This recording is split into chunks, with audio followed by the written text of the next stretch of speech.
La pénurie mondiale de cuivre a conduit à ce que les robots font équipe avec des insectes pour augmenter la production du métal.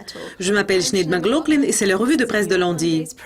Compte tenu de ce que la demande de cuivre va croître, les entreprises, y compris le plus grand producteur mondial de cuivre Codelco, se tournent vers des micro-organismes spécialisés pour extraire le métal du minerai qui était auparavant inutilisable. Le producteur de cuivre du Chili détenu par l'État Codelco s'est associé avec JX Nippon Mining and Metals Co., qui utilise les micro-organismes connus comme extrémophiles qui aident à extraire le cuivre du minerai sulfuré auparavant inutilisable. Ils construisent actuellement un centre de biolixiviation dans la mine Radomiro-Tomic de Codelco au nord du Chili, le centre qui va stimuler la production comme l'approvisionnement régulier diminue. Le PDG de l'entreprise Pilar Parada a dit que la technologie a augmenté le taux de récupération du minerai de 50% lors des tests. On fait tout cela afin de surmonter un déficit qui pourrait atteindre 2 millions de tonnes au cours de 4 prochaines années. Les nouvelles technologies offrent un large éventail de façons créatives et parfois moins chères de produire le métal couramment utilisé.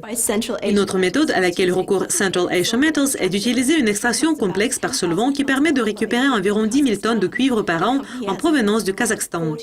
La société a investi environ 42 millions de dollars pour accéder à ce terrain et pour construire une installation de traitement.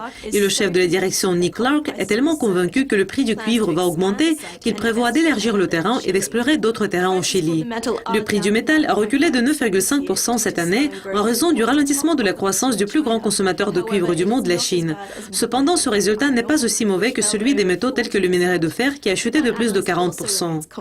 Un analyste reste également confiant, estimant que le prix du cuivre peut être 10 000 dollars par tonne métrique d'ici 2020, ce qui est près de son plus haut historique de 10 160 dollars enregistré en février 2011.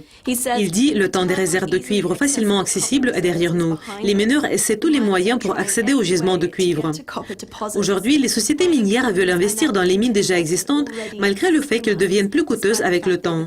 Codelco prévoit de dépenser plus de 30 milliards de dollars au cours de cette décennie pour augmenter leur production de 10%. Le vétéran du secteur minier, Lloyd Pengilly, qui dirige QKR Corp, a passé 2 ans essayant de racheter des mines de cuivre, mais il n'a pas réussi à le faire.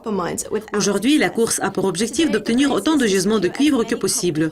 Les propriétaires verront des profits quand l'équilibre sera secoué par la diminution des approvisionnements d'ici 3-4 ans.